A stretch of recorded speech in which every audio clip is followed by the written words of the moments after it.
episode 195 of the CRICKETher Weekly, sponsored by what the hell just happened in the England v India test match. Sid.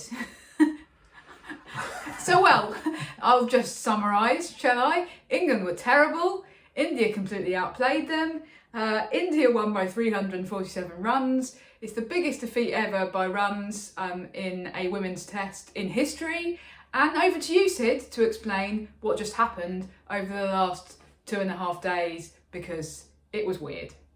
Oh, there's absolutely nothing to worry about, Raf. Nothing to see here. I listened to Heather Knight's press conference, and there were no problems whatsoever. Yeah. No, I mean, okay. Overall, my take actually is like not a massively negative one on England so much as a positive one on India. Okay. I think that if you're an Indian fan, what you're going to take away from this is that you played a really good test match. They came out on day one and batted positively enough to rack up 400 runs, which is a huge first innings total. Nobody's come anywhere near losing a women's test ever, having scored 400 runs in the first innings. That was the basis of them being in the position to be able to win the game. Yep. They then came out and they bowled really well. You can point to certainly 3 bowlers, possibly 4 that had exceptional games. So Renuka Singh bowled really well up top. Pooja Vastrika bowled really well. Certainly in the second innings she was really good. She was really aggressive, and she was just using all her skills. Yeah. And she was just focusing on what she could do really well. That's the best I've ever seen her bowl. Yeah, bowl quick enough to cause the bowlers problems, get it to move off the seam, off the pitch. And that caused all sorts of issues. And then the spinners, Smearana bowled really well. And what can you say about Dipti Sharma? I mean, she had the game of her life. I mean, I wrote in my piece for CRICKETher that she'll probably never have a game that good again. She hasn't in the past. She has had she's had one ODI 6 for the best part of 8 years ago or something, and it was against Sri Lanka, I think. She's also got 180 runs once in an ODI against Ireland. It's a little bit of a caveat again, and it was a long time. That was back in 2017, I think. So she's not generally a player that's she's a player that's chipped in regularly, but she's not generally a player that's been a huge match winner. But in this case, she took the wickets. She also scored 60 runs in the first innings. What a game. So I think that if you're an India fan, you look really positively on it and go, look, we played really well, we played those conditions, and we just, we made England play badly. Okay, that's interesting. Can I talk a bit about the Heather Knight press conference? You can. Because it was very weird. And one of the weirdest press conferences I've ever kind of listened in on from beginning to end. Because she said some things and I just thought, have we just kind of watched / participated in the same match or the same day of cricket, or one session of cricket as it turned out to be on day 3? And either Heather Knight is just putting a very brave face on it and there's been really much more honest conversations in the dressing room. I hope it's that, or it's that they really aren't massively bothered because, oh well, it's only a test. Which, if that's the attitude, I find absolutely infuriating. Because Heather just basically said, oh, I'm totally philosophical, or we're totally philosophical about losing. If we were playing a 2 or 3 test match series, then we'd be bothered. But, the plan isn't, I think she actually said the plan isn't for us to play another test in India, so, oh well. So we won't have to face day 2 or 3 on this kind of pitch conditions again. And I just found that really strange because Heather Knight's somebody who, over the years, has been very vocal about her commitment to Test cricket as a format, and she wants to play more, and she wants women to play more tests. And then the opportunity that they get, they then stuff it up and lose it in 2 and a bit days, and she just kind of shrugs it off and goes, oh, well, it doesn't really matter because we don't really play tests. Incredibly disrespectful to the format and also to India, who have just won a test at home and a brilliant moment for them. Why not come out and say, actually, yeah, we played badly and it's disappointing because even though we don't play tests in India very much at the moment, we'd really like to play more, so this one did matter. But she just flipped it round and tried to kind of shrug it off and pretend that it's irrelevant because they're not going to play another one. I think that's completely the wrong approach to women's test cricket. And yes, it is a double standard because in men's Test cricket they're not consistently playing for the format all the time. But this is the reality of the situation. So I thought that was poor and a bit disrespectful to India, frankly. She also said, I think our mentality in the second innings was better than it was in the first innings, when they were bowled out for 131, which was 5 runs less than they were in the first innings. And I didn't see any indication that they were particularly kind of playing in a better or more informed or more appropriate way for the conditions. Well, the mentality certainly at the end. By the time Sophie Eccleston got in, Sophie Eccleston clearly knew that the game was finished. She decided she was just going to slog sweep everything, and when she got out, it was like, oh well, I got out. And that's that kind of philosophical thing again, isn't it? Which is not how anybody should be approaching Test cricket. Okay, by the time Sophie Eccleston came in, it would have been a huge uphill struggle. But look at what India did at Bristol in 2021. Look at what Snehrana did. That amazing really good point, rearguard effort. Snehrana, not a frontline batter by any stretch. We're all waiting for India to inevitably lose the Test, and they bat for a session and a half and they save it. And that was an incredible effort. Why couldn't Sophie Eccleston have approached her innings like that yesterday? Anyway, one other thing that Heather Knight said in the press conference, which speaks to England's slightly odd approach to selection for this match, I have to say, i.e. bring in Kirsty Gordon and then just decide, no, we don't think that the conditions are going to be amenable to Kirsty Gordon. Kirsty Gordon would have had an absolute ball on that pitch. Or Alice Capsey, who would also, of course, have offered you more oomph in your batting lineup and offered you that spin option. But Heather Knight didn't bowl herself, okay? Somebody in the presser, I think it was one of the Indian journalists, said, why didn't you bowl yourself? Her response was, oh, I was going to bowl the last over on day 2 last night, but the clock ticked over to 5 o'clock, so I couldn't. She then also said, I wouldn't have minded having a trundle in these conditions. Oh, you should talk to the captain, Heather. What you do, Heather, is you warm up in front of the captain. You bowl some air balls down in front of the captain, and then she notices, and you get a bowl. That's how it does. So remember that next time. It's one of the most ridiculous things I've ever heard her say, which is actually saying quite a lot, because you're the captain. If you think that it's a good idea for you to have a trundle in these conditions and you'd like to have a go because the ball's spinning all over the place, then flipping well bowl yourself, Heather Knight. Okay, don't in retrospect, in hindsight, go, oh yeah, it would have been good for me to have a bowl actually. I was going to bowl myself. So not only did England play badly, it feels like they haven't even particularly fronted up to playing badly. They've just sort of shrugged it off and said some really odd things and just gone, oh well, move on, nothing to see here. Really strange attitude to the whole thing. Yeah, and again with that selection, they clearly misread the conditions. You know, that playing a third specialist seamer, especially given that Nat Silva did bowl a reasonable number of overs, and Nat Silva was actually pretty good as well. Yeah, she was. But playing that third seamer, which in practice means, it's nothing personal, particularly on Lauren Filer here, but she's the one that honestly shouldn't have played. Because she didn't bowl many overs. When she did, she was expensive because, what she does just wasn't going to work in those conditions. And, it's like, well, John Lewis, he's supposed to be a bowling specialist, right? He is a former bowler himself, played a lot of first-class cricket. Yeah, but maybe that's the problem. He totally misread those bowling conditions. He's biased towards seam, isn't he? He gets excited about somebody who can maybe bowl 2 or 3 overs a little bit quicker than other people. And they did exactly the same thing that they did at Trent Bridge, which is go, well, we're really excited to play Lauren Filer because we think she offers a point of difference. I'm afraid she doesn't offer a point of difference in those conditions in India. Sadly, the difference.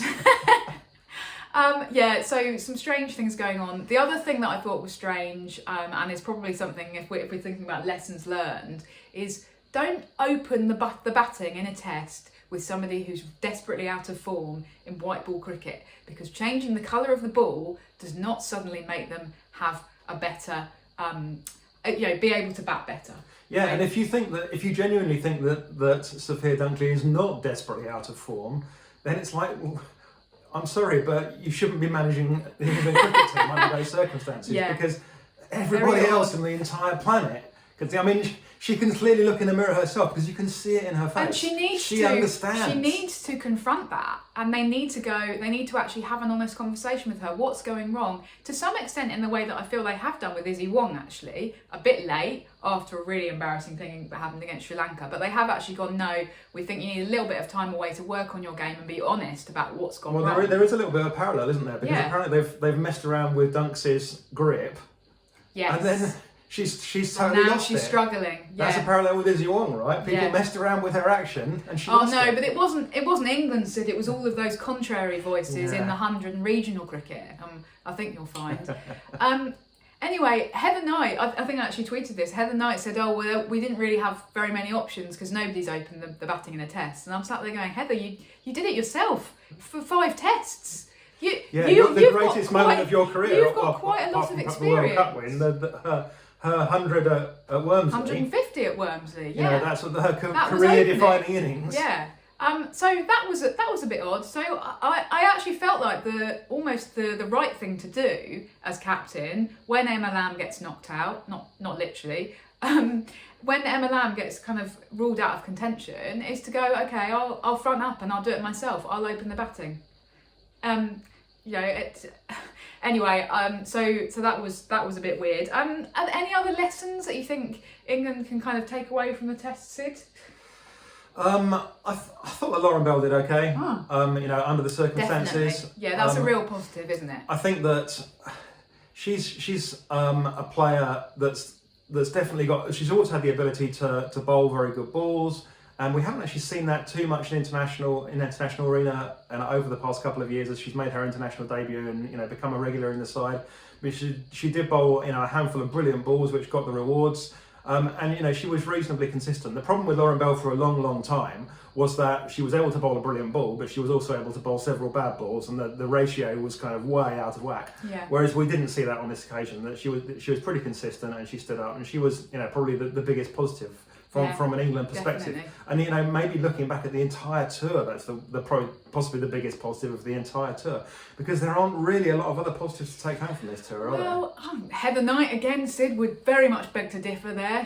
Her view is that England are very much on track for the T20 World Cup in Bangladesh next year, and that they've really made huge progress in sorting out who they think that their best T20 team is. That's what she said in the post-match. They had one decent game. Yeah. The second game they won, but they bowled India out cheaply in the second game, but then nearly messed up a very low chase. Yeah.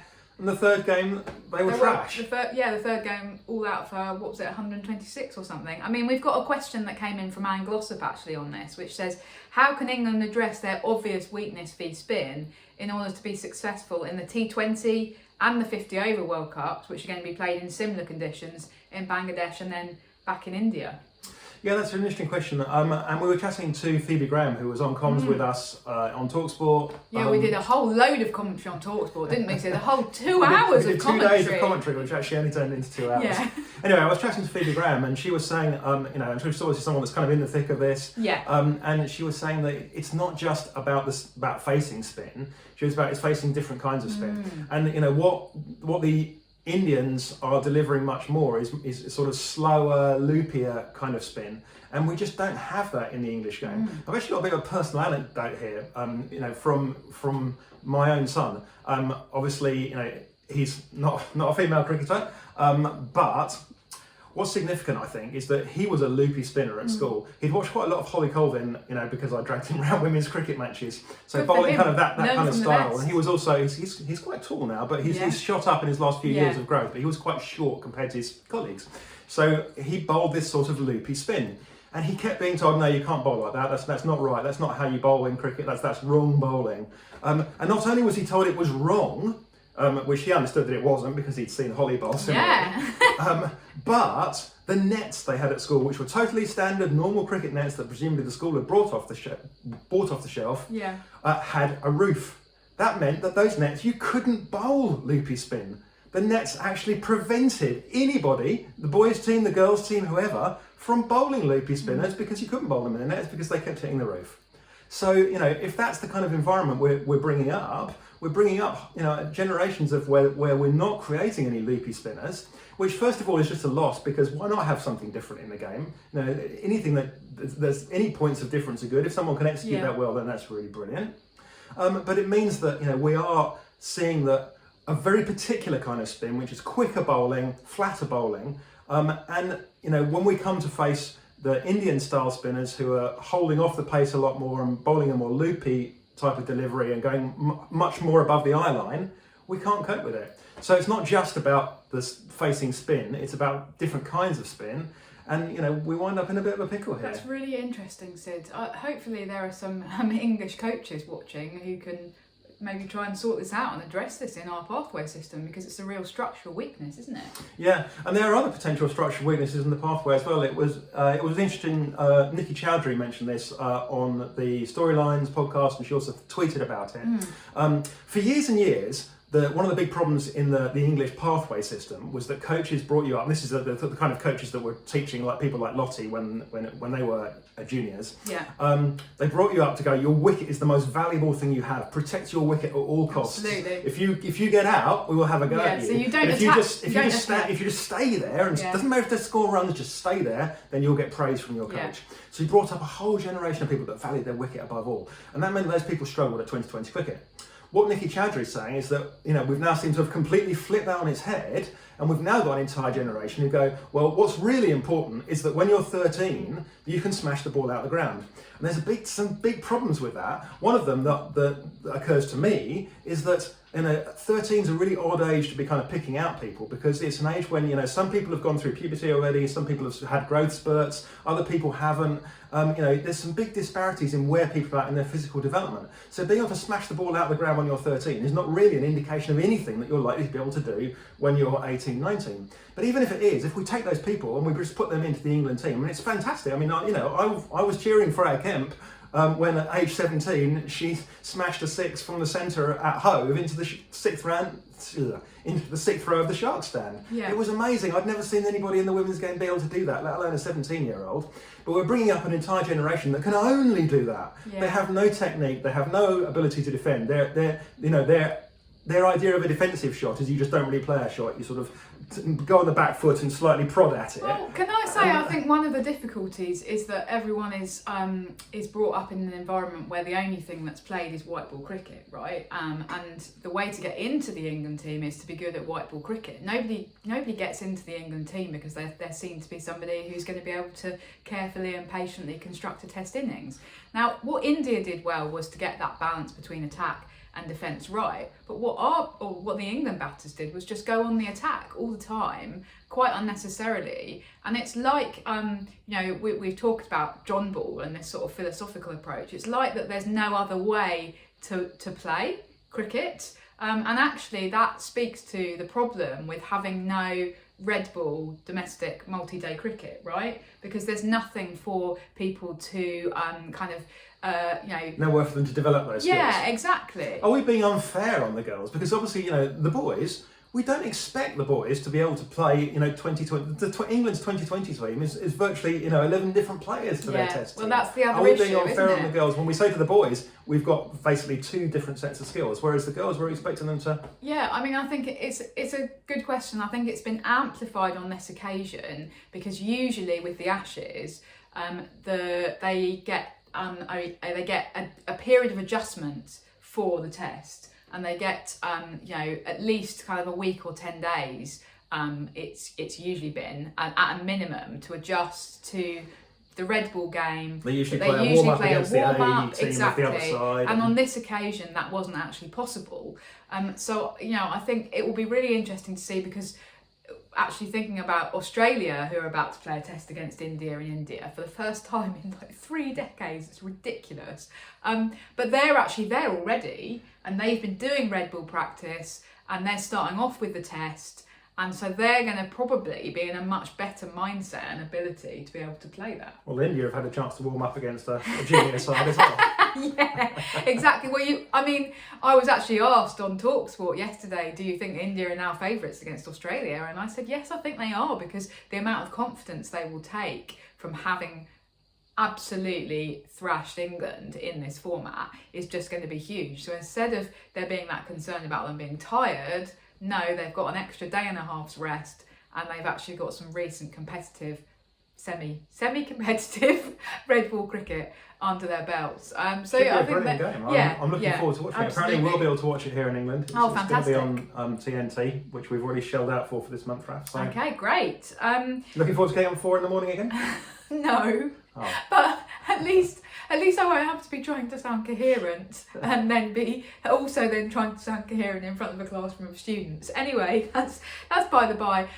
Big bit of news that did come in only a little while after we recorded the forecast last week, which is obviously relevant to that Australia-India test. We've got a captain, Sid. The white smoke has emerged from the board meeting of Cricket Australia, and Alyssa Healy has been named as the permanent captain of Australia, and Talia McGrath has been named as the permanent vice captain. I mean, she was the vice captain before. The permanent thing is an interesting kind of moniker, but that has been nonetheless attached to that. So we've been kind of chucking around various names, Sid, haven't we? We have. I mean, I guess that they've made their decision. Yeah. What does it tell us? I think the big thing that it tells us for me is that Phoebe Litchfield is going to be the next Australia captain. Wow, that's reading quite a lot into this decision. Okay. The reason I think that is because they've kept Talia McGrath as vice captain, rather than going for Annabelle Sutherland as the vice captain. If they thought that Annabelle Sutherland was going to be the next captain, they would have made Annabelle Sutherland the vice captain now. Talia McGrath is 27 now, I think. So assuming that, you'd imagine that they had a chat to Alyssa Healy and went, you are going to be around for like 2 or 3 years, right? Yeah. Obviously, that's not, she's not being expected to make it, no one's going to send her to prison if she's not, but presumably they've gone, look, we want you to be around for like 2 or 3 years. At least until the next 50 over. So that means that effectively Talia McGrath is not going to be the next, yeah. Unless again they appoint someone only for 2 or 3 years on a temporary basis, but I don't think that's very likely again. I think what they're doing is they're using Alyssa Healy as a stopgap. By that point, then Phoebe Litchfield will be 21, 22, okay. And then they're hoping at that point that Phoebe Litchfield will be able to step in. Well, I think that's quite a big call. It's interesting. As far as I can see, Well, Talia McGrath has been largely silent on the subject. I think I would feel maybe a little bit miffed if I were her, because being made vice captain should surely mean that you are somebody who they think is going to be in line to take over the captaincy. Well, no, I think they've done in England there, and they've now reappointed her basically on the basis that she won't be the permanent. Yeah, I know, captain. and I just think that's a bit strange. Well, it's a way of doing things. Okay. Anyway, we'll be watching that test match with interest. The other thing that happened last weekend, Sid, which we would normally have talked about in last week's podcast, but we recorded it slightly early, was the Women's Premier League auction. Just a little bit of a quieter event than the first one was, which was obviously right in the middle of the World Cup, if people remember. England actually had to play a match on the day that the auction was happening. It was all very strange. Yeah, there was a big debate about whether the players should be told during the match how much they'd sold for. So that was all very odd. This was just a little bit less of an event, I feel. And just in terms of headlines, so Annabelle Sutherland, if she was disappointed not to be named Australia captain, she got some good news because she sold for 2 crore. So she was the most expensive overseas player. Great news for Scotland's Catherine Bryce as well. Perhaps a little bit unexpectedly picked up in the auction by the Giants. But the big news from a kind of English perspective is that Danni Wyatt has now been sold after unexpectedly missing out in year 1. So she's going to be going to UP Warriors, who of course are John Lewis's team, which I'm guessing is no coincidence.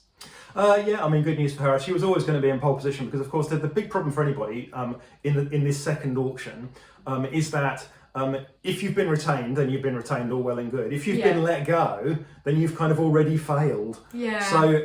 So almost everybody in the auction, of the kind of top players, the only people there were people who had failed because they were the ones that were let go. But of course, Danni Wyatt didn't get selected last time, so she hadn't failed last time. She also got an apt good knock for England. She got 50 in the first T20, which meant that she was a little bit more in people's sights. Well timed. And took advantage of that.